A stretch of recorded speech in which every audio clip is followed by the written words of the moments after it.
Este é o seu programa Evidências, sempre em busca de fatos que comprovem a veracidade da Bíblia Sagrada.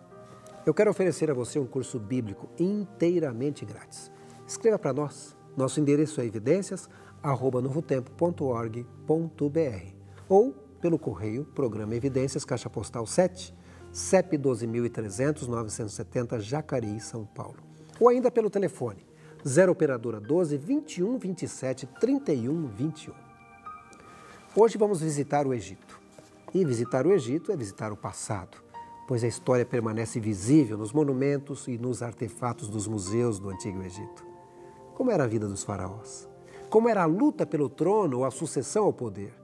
Vamos conhecer um pouco da história desse povo que encanta a milhares de estudiosos e turistas todos os dias. Dr. Rodrigo Silva, especialista em arqueologia pela Universidade Hebraica de Jerusalém e professor do Centro Universitário Adventista, UNASP, Campus 2, nos acompanhará nesse passeio que desvenda um pouco do passado desse povo fascinante. Com vocês, Rodrigo Silva.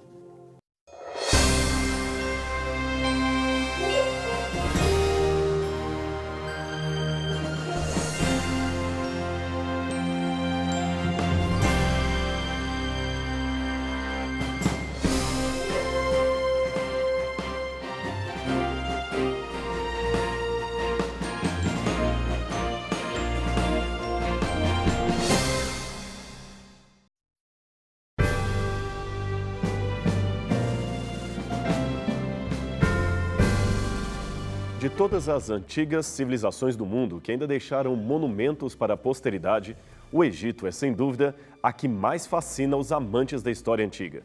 De historiadores a arqueólogos, de filósofos a antropólogos, todos, incluindo leigos apaixonados por antiguidades, todos se admiram diante da grandeza que foi aquela nação. Aquele pedaço de terra no norte da África é, de fato, o que mais desperta a curiosidade e interesse das pessoas em geral. E isto não vem de agora.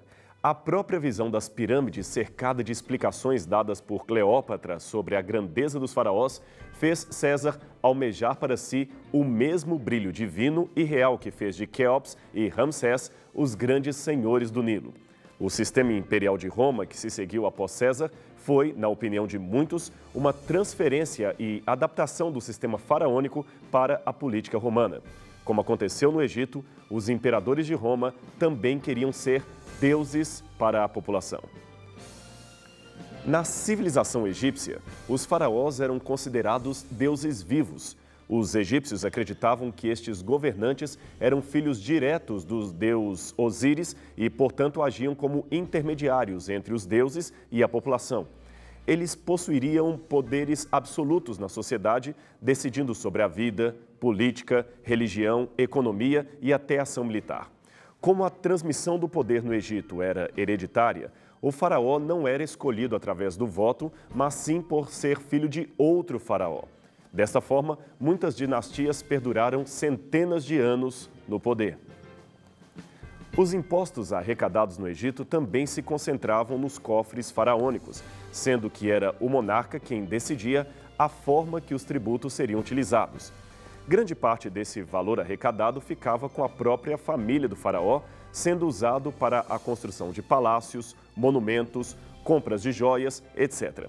Outra parte era utilizada para pagar funcionários, como escribas, militares, sacerdotes, administradores e outros mais, e também para fazer a manutenção do reino. Ainda em vida, o faraó começava a construir a sua pirâmide, pois esta deveria ser o seu túmulo, aquele que guardaria o seu corpo após a morte. Como os egípcios acreditavam na vida após a morte, a pirâmide servia para guardar em segurança por toda a eternidade o corpo mumificado do faraó e seus tesouros. No sarcófago era colocado também o livro dos mortos, contando todas as coisas boas que o faraó fez em vida. Geralmente, a sua vida era retratada em painéis artísticos pintados nas paredes, repletos de cenas do cotidiano e escritas hieroglíficas que contavam a sua história, suas conquistas, suas vitórias. Esta espécie de biografia era importante, pois os egípcios acreditavam que Osíris, o deus dos mortos, iria utilizá-la para julgar o faraó. Recentemente, um achado arqueológico sacudiu o mundo da egiptologia. Esta descoberta foi considerada a mais importante desde o achado da múmia de Tutankhamon, em 1922, pelo arqueólogo inglês Howard Carter. Trata-se, possivelmente, da múmia de Hatshepsut, a única mulher a se tornar faraó na terra do Egito. É claro que houve outras mulheres importantes ali, como Nefertari, Nefertiti e Cleópatra, que, embora não fosse egípcia, representou a região no período Ptolomaida. Mas todas essas mulheres eram apenas rainhas. Hatshepsut, não. Ela foi, de fato, um faraó. Algumas vezes, Hatshepsut teve que vestir-se como homem, como você pode ver nessas estátuas encontradas no templo de Deir al-Bahari, onde ela é retratada com barbas e trajes masculinos. Conseguir o posto de governante absoluto da maior potência da época, num mundo cercado de domínio masculino, foi de fato um tremendo feito dessa mulher que, é claro, encontrou muita oposição durante o seu governo de mais de 20 anos. Tanto é que o seu nome foi suprimido das principais listas de reis do Egito, tornando-se simplesmente desconhecida na história. Até que, finalmente, no século XVIII, a egiptologia se estruturou como um campo do saber e iniciou a redescoberta da rainha faraó. Em 1922, o egiptólogo Herbert Winlock estava escavando esse imenso templo em Deir al-Bahari, na área pertencente ao rei Mentuhotep II, quando encontrou uma série de estátuas de Hatshepsut. Uma parte dessas estátuas está hoje no Museu do Cairo e outra no Metropolitan Museum de Nova York. Eu tenho aqui uma réplica de uma imagem faraônica feita a partir de um original que está no Metropolitan. Muitos egiptólogos pensam que esse perfil aqui retratado seria o de Hatshepsut, e dois detalhes chamam a atenção aqui. O primeiro é o fato já mencionado dela se apresentar em algumas situações vestida de homem. Perceba a barba faraônica sobressaindo sobre o seu queixo. O segundo e mais sutil é a possibilidade de que seu nome originalmente estaria embaixo do relevo, mas foi apagado para ser confundido com o de Tutmoses III. Esse artefato foi descoberto no uso secundário nas fundações de um templo inacabado do período de Ramsés e que teria sido construído na mesma região de Deir al-Bahari. Hatshepsut foi realmente uma mulher de muita garra. Mas antes que continuemos a sua história e entendamos como ela subiu ao poder, vamos voltar à descoberta de sua múmia. Aqui você vê as primeiras imagens divulgadas depois que peritos confirmaram a identidade do corpo mumificado como sendo de Hatshepsut. Note a incrível preservação dos traços fisionômicos, mesmo depois de milênios do falecimento da pessoa. O achado, propriamente dito, desta múmia ocorreu em 1903, numa tumba comum, não da realeza, no Vale dos Reis. Quem a escavou foi o Dr. Carter, o mesmo descobridor de Tutankhamon, mas nenhuma importância foi dada ao corpo. Carter encontrou no local as múmias de duas mulheres. A primeira em um sarcófago atribuído a Sidre-In, que foi identificada como a ama de Hatshepsut e transferida para o Museu do Cairo, e a outra que estava simplesmente deitada no chão e, portanto, foi deixada lá. Ela foi, finalmente, essa segunda múmia, desenterrada em 1989 pelo arqueólogo americano Donald Ryan. Foi, aliás, essa múmia desconhecida que Elizabeth Thomas, uma especialista em necrópolis antigas, considerou que poderia ser, de fato, a múmia de Hatshepsut, pois o seu braço direito estava colocado sobre o peito da mesma maneira que uma múmia real. Mas por que a múmia não estaria num sarcófago real? Bem, isso talvez se deva a fatos políticos posteriores à sua morte que causaram confusão de identidade não só de Hatshepsut, mas de várias outras múmias reais do Egito. Quando os arqueólogos descobriram a tumba real de Hatshepsut, perceberam que a mesma fora saqueada na antiguidade e nenhum corpo feminino foi encontrado ali.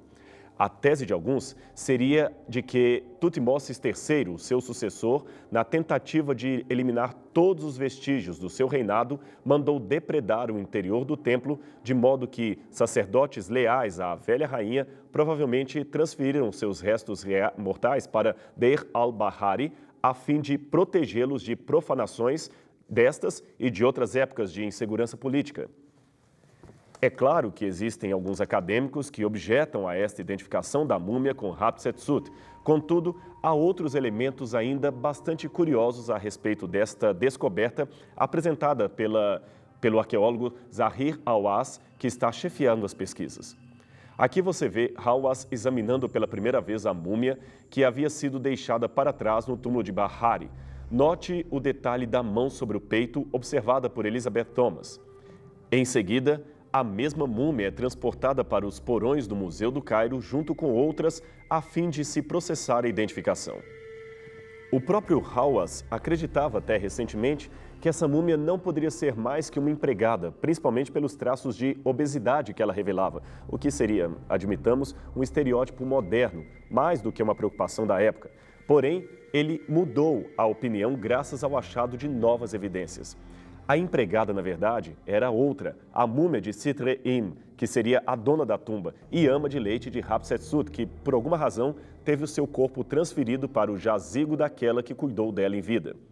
Uma evidência bastante forte veio na forma de um dente molar dentro desta caixa de madeira, inscrita com o nome de Hatshepsut e encontrada em 1881 num grupo de múmias reais recolhidas e escondidas por segurança no templo de Deir al-Bahari, a cerca de 1 quilômetro da tumba original. Durante o embalsamamento, era comum a separação de alguma parte do corpo, neste caso um dente, e a sua preservação nestas caixas.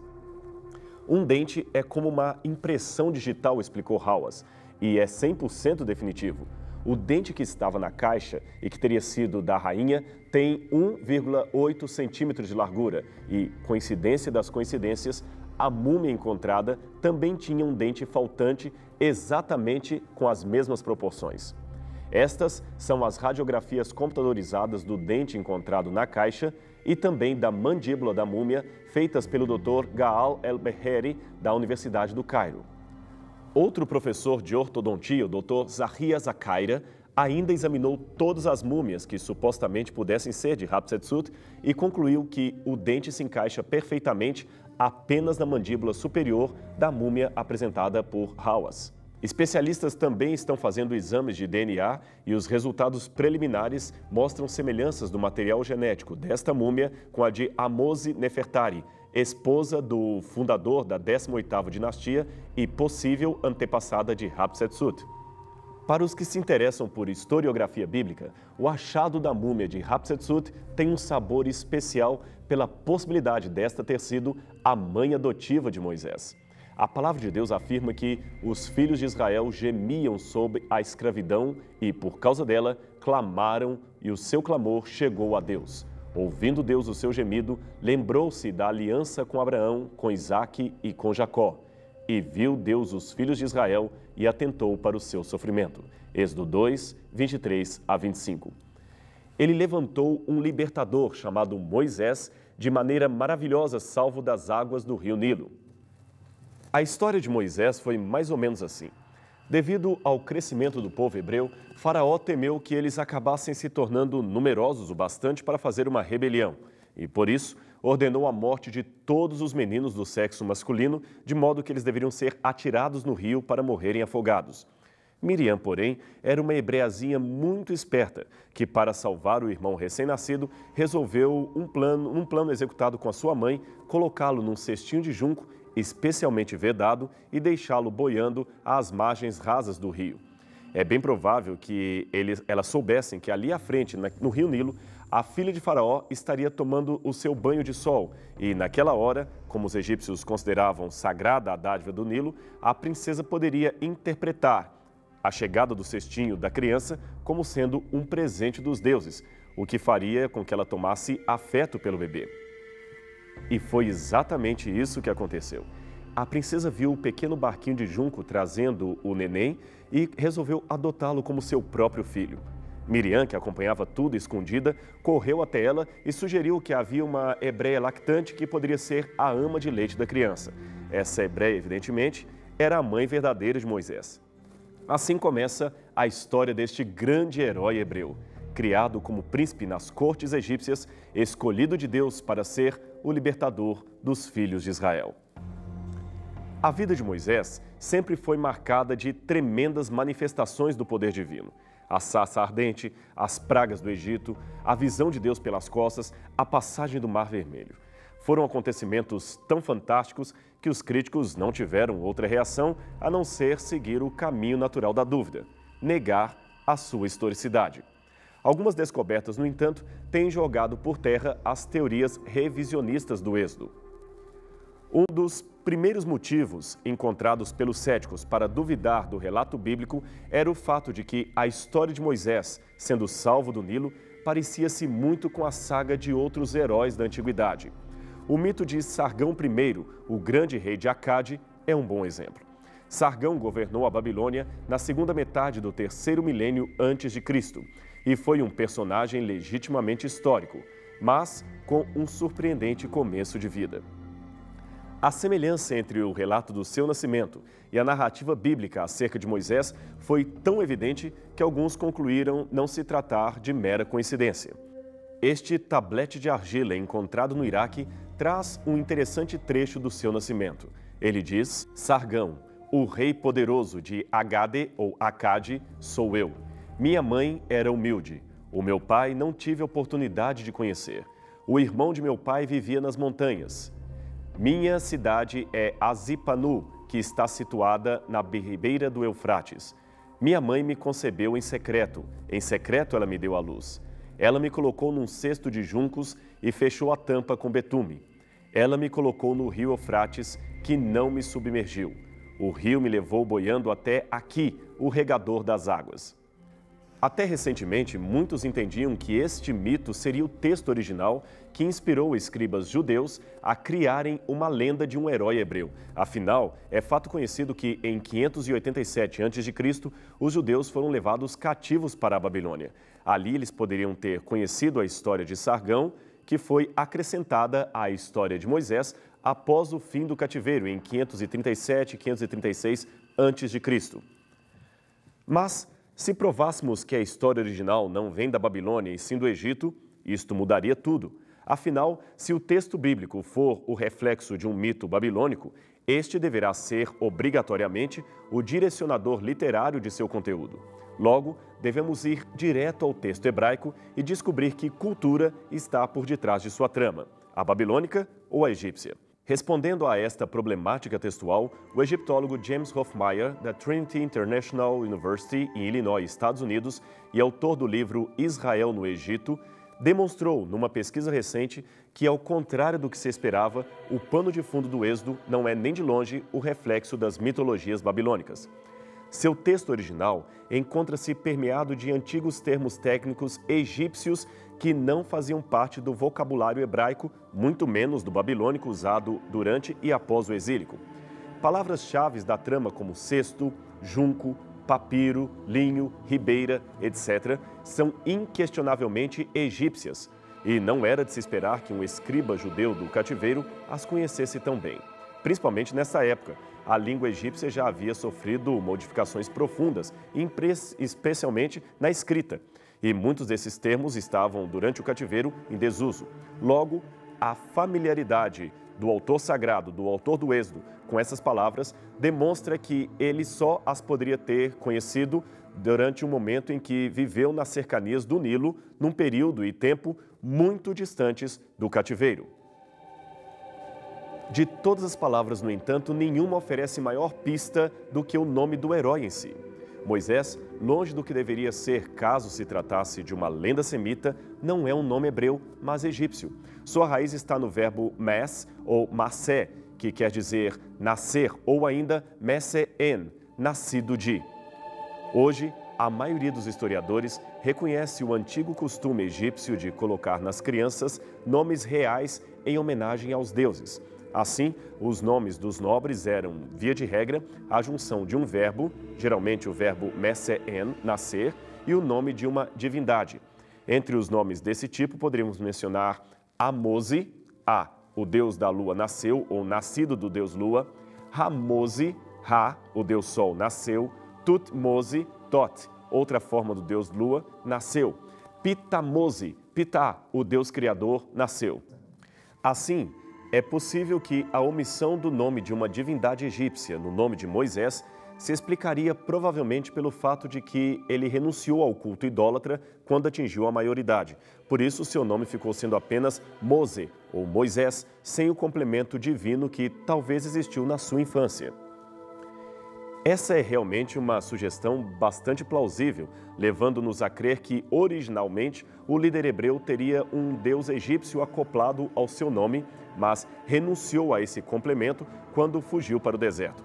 Quem sabe esse deus não poderia ser o próprio Hapi, o deus do Nilo, de modo que, originalmente, o seu nome seria Hapi-Mose, com o sentido de nascido do Nilo. É claro que se trata de uma conjectura e a Bíblia não diz nada a esse respeito. Mas sabemos por outras passagens que houve homens e mulheres que mudaram seu nome ao aceitar uma especial missão dada por Deus. Abrão, que passou a ser Abraão, é um caso clássico. Seja como for, o fato do texto correlacionar o nome de Moisés com o sentido de tirado das águas, embora ainda não tenha sido explicado com absoluta certeza, aponta para esta possibilidade.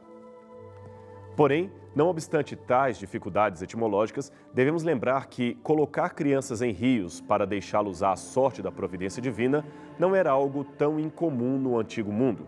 O caso de Rômulo e Remo, os mitológicos fundadores de Roma, ainda que lendário, está aí para confirmar, pelo menos, a existência de uma prática que talvez explique o porquê de haver outras histórias semelhantes à de Moisés.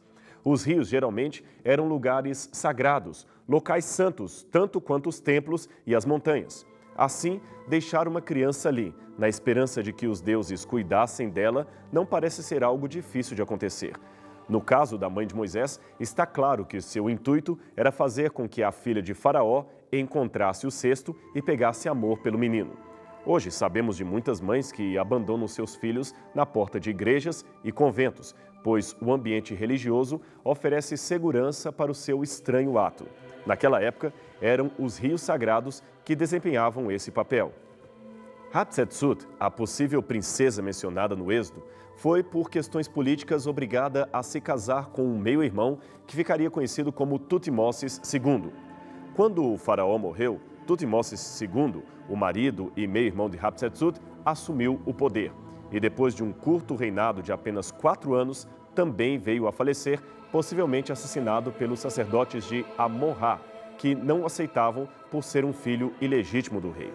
Também pela mesma razão, o seu herdeiro, Tutmoses III, também não pôde assumir o trono de imediato e quem acabou tomando as rédeas do governo foi Hatshepsut, que se tornou a nova soberana do Egito. Para legitimar a sua posição junto aos membros do clero de Amon, ela recorreu a um relato que fazia de si filha do deus Amon-Ra. Nas paredes do seu templo funerário em Deir al-Bahari está representado o episódio que relata a sua concepção e nascimento como rainha faraó. Hatshepsut não tinha filhos homens legítimos e, na verdade, ela tinha apenas 1 ou 2 filhas. Por isso, é provável que ela intentasse preparar Moisés, o seu filho adotivo, para ser o faraó após a sua morte. Mas, como é comum nesse tipo de história, logo vieram o ciúme e as conspirações. Os sacerdotes de Amon-Ra, que zelavam pelos interesses políticos da região, jamais aceitariam um faraó de sangue hebreu no poder. Isto gerou um clima muito ruim para Moisés, que apesar de educado nas mais altas cortes do palácio, não deve ter tido uma vida nada fácil naquele lugar. Ele deve ter sido bastante discriminado e, conhecedor de suas origens, não podia suportar por muito tempo o conflito existencial que lhe vinha sempre à mente. Para complicar a situação, Tutmoses III reclamou para si o direito ao trono. Como Moisés, ele também não era filho legítimo de Hatshepsut, mas sim de uma das concubinas do rei. No entanto, sua estratégia política levou-o a aliar-se com os sacerdotes de Amon-Ra a fim de conseguir deles o apoio para fazer oposição a Hatshepsut e Moisés, seu herdeiro escolhido. Se for assim, podemos dizer que Moisés preferiu não lutar pelo trono, embora tivesse boas chances de conquistá-lo. Um chamado de Deus para outra tarefa parecia estar há muito tempo incomodando o seu coração, de modo que ele, de certa forma, negligenciou os assuntos políticos do Egito, preferindo ater-se à religião do seu povo. Segundo a interpretação de alguns egiptólogos, Tutmoses III finalmente conseguiu o apoio necessário e chegou à petulância de se proclamar faraó corregente de Hatshepsut, embora fosse inimigo dela. Com a morte da rainha, ele acabou assumindo de vez o trono e seu primeiro ato, como era de esperar, foi o de destruir ao máximo qualquer lembrança daquela que o antecedeu. mandou apagar o nome de Hatshepsut das principais obras e monumentos de Tebas e, por cima desses, escreveu o nome de seu pai, como hoje pode ser evidenciado em vários monumentos. Ele também destruiu algumas estátuas da rainha e mandou derrubar muitos de seus obeliscos reais. A situação de Moisés não poderia tornar-se pior. Ele havia perdido a única pessoa na corte que poderia lhe oferecer total segurança. E para complicar ainda mais, depois de algum tempo, ele se envolveu numa briga e, para salvar um servo hebreu, acabou matando, nesse incidente, um oficial egípcio. Temendo ser severamente punido por Tutmoses III, que certamente queria um motivo para aniquilá-lo, Moisés então fugiu para Midian e só voltou de lá 40 anos depois, com o fim de libertar o povo da opressão de Faraó. Nesse ínterim, Tutmoses reassumiu o ódio contra os hebreus e iniciou uma das mais ferrenhas campanhas de opressão de toda a história. As lutas pelo poder no Egito e a escolha de Moisés em ficar ao lado de Deus, do Deus verdadeiro, ao invés da cobiça, do brilho e das pirâmides, têm uma grande lição a nos ensinar. As glórias do mundo passam e os monarcas, na melhor das hipóteses, tornam-se peças mortas decorando museus. As promessas de Deus, porém, são eternas, são reais. A decisão de Moisés foi a mais sábia que alguém poderia ter tomado. É melhor a glória de Deus do que a glória passageira deste mundo.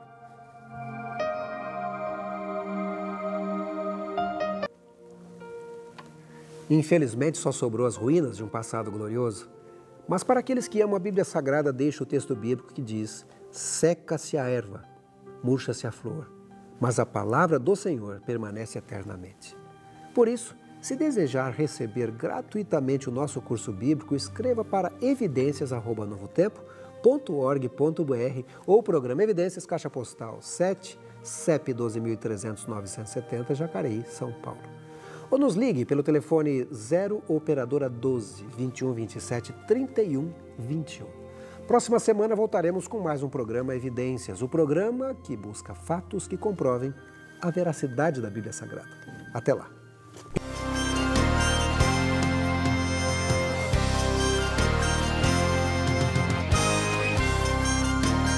Este programa tem o apoio cultural do NASP, Centro Universitário Adventista de São Paulo, em parceria com a Novo Tempo.